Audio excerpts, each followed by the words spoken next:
नमस्कार, मेरा नाम चंद्र प्रकाश शर्मा है। बीए फर्स्ट ईयर में जो प्रथम प्रश्न पत्र है आदिकालीन एवं भक्तिकालीन काव्य, उस प्रथम प्रश्न पत्र में आदिकाल की रचनाओं के साथ साथ आदिकाल की कविताओं के साथ साथ भक्तिकाल की कविताएं भी रखी गई हैं। आदिकाल के इतिहास पर मैंने अपने पिछले 2-3 व्याख्यानों में आदिकालीन सामाजिक, राजनीतिक, सांस्कृतिक और आर्थिक परिस्थितियों पर प्रकाश डाला। आदिकालीन साहित्य पर मैंने बात की। आदिकाल की कौन कौन सी पुस्तकें, रासो काव्य, लोक साहित्य, धार्मिक साहित्य हिंदी में अपना स्थान रखता है, उन सब पर बात की। आदिकालीन परिस्थितियों को अच्छे से जाना। आदिकाल के लौकिक साहित्य में से हमारे पाठ्यक्रम में 3 अध्याय रखे गए हैं। इसमें एक है ढोला मारूरा दूहा। इस लोक काव्य को या गीति काव्य को मैं पढ़ा चुका हूँ। इसके कथानक से संबंधित और इसके जो दूहे हैं हमारे पाठ्यक्रम में जो सम्मिलित हैं, उनके व्याख्या भाग को पढ़ा चुका हूँ। उसके साथ ही प्रश्नोत्तरों पर भी मैं विचार कर चुका हूँ। दूसरी जो रचना है वो बीशलदेव रासो है और तीसरी जो रचना सम्मिलित की गई है आदिकाल से वो है विद्यापति की पदावली। ये आदिकालीन साहित्य से संबंधित हैं। अगले कुछ व्याख्यानों में मैं विद्यापति की पदावली और बीशलदेव रासो के व्याख्या भाग पर और प्रश्नोत्तर भाग पर वीडियो बना करके आपके सामने रखूँगा। आज मैं चाहता हूँ कि जो भक्ति काल का जो हिस्सा है उससे संबंधित हम बात करें। भक्ति काल के कबीर, सूरदास, जायसी, ये प्रमुख जो 3 कवि हैं और चौथे तुलसीदास। 4 प्रमुख कवियों की रचनाएं हमारे पाठ्यक्रम में रखी गई हैं। इनके साहित्य को हमें पढ़ना है। आज का जो मेरा व्याख्यान है वो भक्ति काल की सगुण धारा के कृष्ण कवि सूरदास पर है। सूरदास का जो सूरसागर ग्रंथ है उसमें से भ्रमर गीत सार का जो हिस्सा है उसमें से पद हमारे पाठ्यक्रम में सम्मिलित किए गए हैं। व्याख्या भाग पर जाने से पहले मैं सूरदास के कृतित्व और व्यक्तित्व पर यहाँ बात करना चाहता हूँ। आज का जो मेरा व्याख्यान है वो सूरदास के कृतित्व और व्यक्तित्व को जानने पर है। सूरदास के जो रचनाएं हैं उनमें से सूरसागर सबसे प्रसिद्ध रचना है और सूरसागर में से जो एक हिस्सा श्री कृष्ण जब उद्धव के माध्यम से गोपियों को संदेश भिजवाते हैं कि मैं अब मथुरा में राज्य संचालन के कार्यों में व्यस्त हूँ और तुमसे मिलने नहीं आ सकता, तुम निर्गुण निराकार ब्रह्म की उपासना कीजिए। तो उद्धव ये संदेश लेकर के जब गोकुल में पहुँचते हैं तो राधा और अन्य जो गोपियाँ हैं वो सब उद्धव से वार्तालाप करती हैं। उस वार्तालाप के मध्य एक भ्रमर यानी भंवरा वहाँ पर उड़ता हुआ आता है, तो उसको माध्यम बना करके गोपियाँ उद्धव को खरी खोटी सुनाती हैं। सूरदास की जो गोपियाँ हैं वो बड़ी ही वाग विदग्ध हैं, यानी कि बोलने में बहुत चतुर हैं, अपनी बात को भी कह देती हैं और बुरा भी नहीं लगने देती।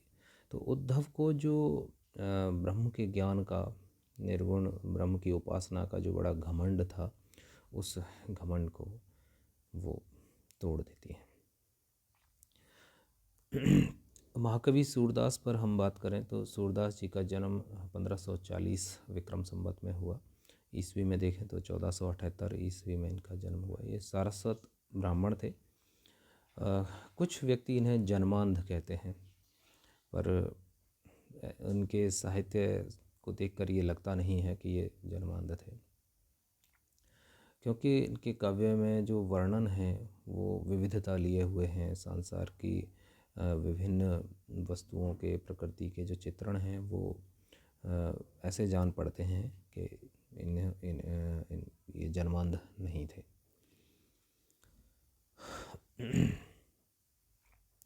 भक्ति के क्षेत्र में महाप्रभु वल्लभाचार्य जी के शिष्य के रूप में इनकी ख्याति रही है। उन्होंने श्री कृष्ण के प्रति सुंदर सख्य भाव की रचनाएं लिखी हैं। सूर सागर इनकी सबसे बड़ी रचना है, जिसमें लगभग 6000 पद इन्होंने लिखे हैं। सूरदास ने अपने काव्य में श्री कृष्ण की बाल लीलाओं का, प्रेम लीलाओं का, उनके ईश्वरीय स्वरूप का बहुत ही सुंदर और सरस चित्रण किया है। श्री कृष्ण जी के जीवन के जो जितने भी आयाम हो सकते थे, उन सब पर सूरदास ने अपनी लेखनी चलाई है। कुछ पदों में उन्होंने राम कथा का भी साधारण सा वर्णन किया है। उनकी जो रचनाएं हैं वो गीति काव्य के रूप में हैं, यानी कि ये खुद उन्हें मंदिर में कीर्तन के समय गाया भी करते थे, और इनमें जो राग रागनियों की प्रधानता भी है। मधुरता और सरसता से युक्त होने के कारण ये पाठक के मन पर तुरंत प्रभाव डालती हैं, हृदय को तुरंत द्रवित करती हैं। सूरदास गीति काव्य के क्षेत्र में वाकई अपनी उत्कृष्ट प्रतिभा का परिचय देते हैं। उन्होंने कुछ पदों की रचना दृष्टिकूट के रूप में की है। ये दृष्टिकूट एक तरह से आज के समय में अगर हम कहें तो कोडिंग की तरह है, यानी कि जिनमें बात को सीधा ना कह करके घुमा फिरा करके और कूट भाषा में कहा जाता है, और फिर उसे उसका अर्थ निकालना बड़ा टेढ़ा हो जाता है, सहज सामान्य अर्थ नहीं निकलता। उन्हें दृष्टिकूट पद कहा जाता है। सूर के काव्य की प्रमुख विशेषताओं पर अगर हम प्रकाश डालें तो हमारे सामने कुछ बिंदु निकल के आते हैं। उनके काव्य में वात्सल्य रस की प्रधानता है, श्रृंगार की प्रधानता है, साथ ही साथ शांत रस का भी उन्होंने अच्छा चित्रण किया है। हम बात करें वात्सल्य रस की, तो वात्सल्य के लिए तो जितना कहा जाए उतना कम है, क्योंकि सूर ने वात्सल्य रस की जितनी भी भाव भंगिमाएँ हो सकती हैं वो सब श्री कृष्ण की लीलाओं के माध्यम से दिखा दी हैं। उन लीलाओं का सजीव वर्णन, सजीव चित्रण हमारी आँखों के सामने लाकर खड़ा कर देते हैं सूरदास। बालक स्वभाव की चपलता, शिशु का माता पिता के प्रति स्नेह, और नंद और यशोदा के पुत्र प्रेम का वैज्ञानिक आधार, इन सब को बड़े ही सहज तरीके से सूरदास प्रस्तुत करते हैं। इसके अतिरिक्त अन्य व्यक्तियों और पशुओं से भी श्री कृष्ण के स्नेह संबंध का वर्णन है। वात्सल्य रस के सभी अंगों का सूक्ष्मतम निरीक्षण इनके द्वारा किया गया, और उनका हृदयग्राही चित्रण इनके काव्य में मिलता है। माखन चोरी के प्रसंग हों या माता पिता के द्वारा पूछे जाने वाले प्रश्नों के स्वाभाविक जवाब हों, माता से पूछते हुए वो कहते हैं, मैया कबह बढ़ेगी चोटी, कितनी बार मोई दूध पियत भई, यह अजऊ है छोटी। इस प्रकार बाल मनोभावों का, बाल स्वभाव का जो सुंदर चित्रण सूर ने किया है वो हिंदी साहित्य में अन्य किसी कवि की रचनाओं में नहीं मिलता। आगे हम बात करते हैं तो श्रृंगार रस का जो परिपाक है वो भी पूरी तरह से इनकी रचनाओं में मिलता है। श्रृंगार के संयोग और वियोग दोनों ही पक्षों का बड़ा सुंदर चित्रण मिलता है। संयोग पक्ष में जहाँ श्री कृष्ण और गोपियों की सुंदर लीलाओं का वर्णन है, मुरली बजाने से लेकर रास लीला तक की जितनी भी प्रभाव उत्पन्न करने वाली जो दृश्यावली हो सकती थी, उन सब का वर्णन सूरदास ने किया है। प्रकृति के बड़े ही मनोरम और सुंदर रूप यहाँ मिलते हैं, और संयोग वर्णन जो श्रृंगार का पक्ष है उसे बड़ा ही स्वाभाविक रूप में प्रस्तुत किया है। साथ ही जो श्रृंगार का जो दूसरा पक्ष वियोग वर्णन है, वियोग वर्णन में भी इन्हें बड़ी सफलता प्राप्त हुई है। गोपियों के विरह की मार्मिक दशाओं का वर्णन इनके द्वारा किया गया है और इन सब वर्णनों को हम भ्रमर गीत के रूप में पाते हैं। जब उद्धव अपने ज्ञान का उपदेश लेकर गोपियों को विरह से पीड़ित न होने का कहते हैं और सलाह देते हैं कि उस निर्गुण ब्रह्म की उपासना करें, तब वहाँ उस विरह की अभिव्यक्ति गोपियों के माध्यम से बड़ी सुंदर पंक्तियों में सूरदास करते हैं। प्रीति कर काहु सुख न लहो, प्रीति पतंग करी पावक सो आपै प्राण दहो। प्रेम का जो रूप है वो सुख देने वाला नहीं है, इस प्रकार की पंक्तियाँ गोपियों के द्वारा कही जाती हैं। तीसरा जो रस सूर के काव्य में उद्घाटित हुआ है वो है शांत रस। प्रारंभ में ये सूर विनय के पद लिखा करते थे, ईश्वर भक्ति और कीर्तन से जुड़े हुए, तो शांत रस उन पदों में हमें मिलता है और भक्ति जहाँ पर दिखती है वहाँ शांत रस का परिपाक होना माना भी जाता है। सूरदास ने अपने काव्य में श्री कृष्ण के चरित्र को लेकर शांत रस को भी व्यापक स्थान प्रदान किया है। लोक रक्षक रूप का पर्याप्त चित्रण किया है। केसी, बकासुर आदि राक्षसों तथा पूतना राक्षसी के वध, कालिया दमन की कथाओं का वर्णन भी इसी प्रकार का है। श्री कृष्ण के शील का चित्रण करने के लिए उन्होंने जो भावनाएं उपस्थित की हैं उनमें भी शांत रस का परिपाक हुआ है। भक्ति के क्षेत्र में उन्होंने विनय और सख्य भाव को अपनाया है, जिसके उदाहरण हम यहाँ देख सकते हैं। चरण कमल बंदौ हरिराई, जाके कृपा पंगु गिर लंगई, अंधे को सब कुछ दर्शाई। बहिरो सुनई मूक पन बोलहि, रंक चलय सिर छत्र धराई, सूरदास स्वामी करुणा में बार बार बंदौ तेहि पाई। इस प्रकार विनय के जो पद हैं उनमें शांत रस का अच्छा परिपाक दिखता है। रसों की स्थिति के बाद अगर हम विचार करें इनकी रचना की कुछ प्रमुख विशेषताओं पर, तो प्रकृति चित्रण सूर की रचनाओं में बहुत उत्कृष्ट कोटि का देखने को मिलता है, क्योंकि व्रज क्षेत्र की जो प्राकृतिक संपदा है उस प्रकृति का वर्णन इनके काव्य में बड़ा ही सुंदर हुआ है। प्रकृति से सभी पात्रों का जुड़ाव इन्होंने दिखाया है और प्रकृति वर्णन के जो उद्दीपन और आलम्बन रूप हैं उनको यहाँ प्रस्तुत किया है।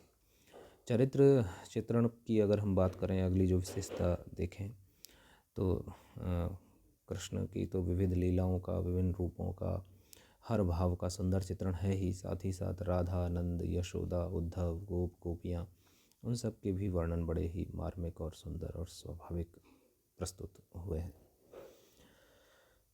भक्ति पद्धति पर अगर हम बात करें तो सूरदास के काव्य में सगुण भक्ति है और उस सगुण भक्ति में भी उनके जो पद हैं वो विनय के, सख्य भाव के हैं और लीलाओं का गान करने में, कीर्तन करने में उनका पूरा ध्यान है। गोपियों के संवाद के माध्यम से वो निर्गुण भक्ति को सही भी नहीं मानते हैं और सगुण भक्ति पर बल देते हैं। गीति जो तत्व है वो इनके काव्य की एक और विशेषता है। इनके जो पद हैं वो राग रागनियों में बंधे हुए हैं, उन्हें विभिन्न अवसरों पर गाया जाता है। ऐसा कहा जाता है कि ये स्वयं भी श्री नाथ जी के जो मंदिर है उसमें श्री कृष्ण की लीलाओं का गान किया करते थे। तो संगीतात्मकता इनके काव्य की विशेषता है। भाषा शैली पर अगर हम बात करें तो सूर के काव्य की भाषा सरल, स्वाभाविक और मधुर ब्रज भाषा है। ब्रज भाषा का अपना जो माधुर्य होता है वो इनकी रचनाओं में स्पष्ट रूप से प्रकट होता है। शैली प्रभावपूर्ण और आकर्षक है। इन सब बातों को अगर हम देखें तो हम ये जान पाते हैं कि अष्टछाप के जो 8 कवि थे, वल्लभाचार्य के जो शिष्य रहे, उनमें से सूरदास की जो लेखनी है वो बड़ी ही प्रभावशाली और उत्कृष्ट कोटि की रही है। कुछ मैं बातों पर यहाँ आपका ध्यान आकृष्ट करना चाहूँगा कि आचार्य रामचंद्र शुक्ल ने भ्रमर गीत सार का जो संपादन किया, तो उसके प्रस्तावना में सूरदास के लिए बहुत ही सटीक और बहुत ही अच्छी टिप्पणियाँ की हैं। उन टिप्पणियों को हमें अपने ध्यान में रखना चाहिए। एक बहुत ही सुंदर टिप्पणी मैं यहाँ पर आपके सामने रखना चाह रहा हूँ, जो आचार्य शुक्ल सूरदास के लिए करते हैं। जयदेव की देववाणी की स्निग्ध पीयूष धारा, जो काल की कठोरता में दब गई थी, अवकाश पाते ही लोक भाषा की सरसता में परिणत होकर मिथिला की अमराइयों में विद्यापति के कोकिल कंठ से प्रकट हुई और आगे चलकर ब्रज के करील कुंजों के बीच फैले मुरझाए मनों को सींचने लगी।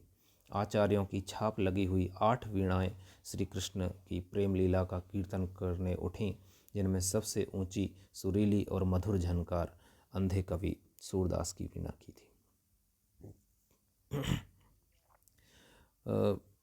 सूरदास जी के महत्व को और उनकी संगीतात्मकता को, उनके लोक संबद्धता को कितनी सुंदर पंक्तियों में यहाँ आचार्य शुक्ल रखते हैं। और जयदेव की जो परंपरा है गीति गायन की, उससे वहाँ से जोड़ते हुए कि जयदेव की उस परंपरा में कैसे विद्यापति हुए और विद्यापति के आगे चल कर के सूर उस परंपरा का निर्वाह करते हैं, ये बात यहाँ पर आचार्य शुक्ल रखते हैं। अगली जो टिप्पणी है उस पर हम बात करें तो वात्सल्य और श्रृंगार के क्षेत्रों का जितना अधिक उद्घाटन सूर ने अपनी बंद आँखों से किया, उतना किसी और कवि ने नहीं।